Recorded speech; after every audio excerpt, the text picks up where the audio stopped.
नवीन पट्टनायक मु कहली राष्ट्रपति के आम निमंत्रण करिछु लवंगिरी पहाड़ को मंदिर मालिनी को उद्घाटन करने आपण को आई निमंत्रण पत्र देलु से कहले मुझी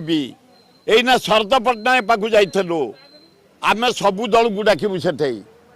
आम बीजेपी मुख्यमंत्री की डाकिछु तुम आस ये राज्यपाल को डाकबू से आस राष्ट्रपति आसबे शंकराचार्य आसबे ना नहीं लवंगिरी पहाड़ एवं से पांचटा मंदिर होती हाँ आम दल मत भुवनेश्वर एमपी की डाकबू भुवनेश्वर एमएलए मान को डाकबू आमर मुख्यमंत्री की डाकी सारूँ नवीन पट्टनायक काली जाई डाकिछु आज एना शरद पट्टनायक डाकिकी आसिलु सबू दल को कम्युनिस्ट वाला भी डाकबू आपको डाक राहुल गांधी के डाकिया व्यवस्था कर निमंत्रण करने कारण ये चारिटा हूँ मन रखिता गिरी खंडगिरी उदयगिरी धौलीगिरी लवंगिरी ऐतिहासिक गिरी जो आम जगन्नाथ मंदिर हेटी आरंभ कलु तलू बाहर गोटे बढ़िया मूर्ति ता तलू बाहर गोटे फास्ट क्लास शिव मूर्ति से शिव मंदिर कलु हनुमान मंदिर करिछु जगन्नाथ मंदिर करिछु राष्ट्रपति की डाकुछु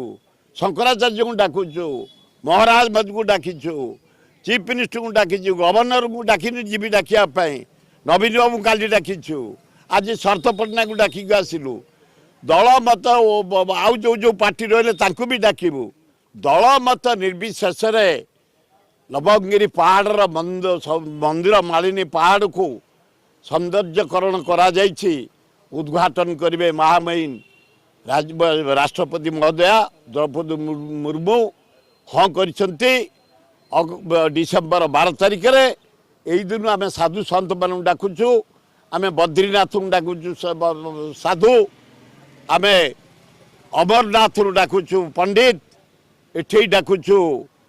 सोमनाथ को डाकुचु पंडित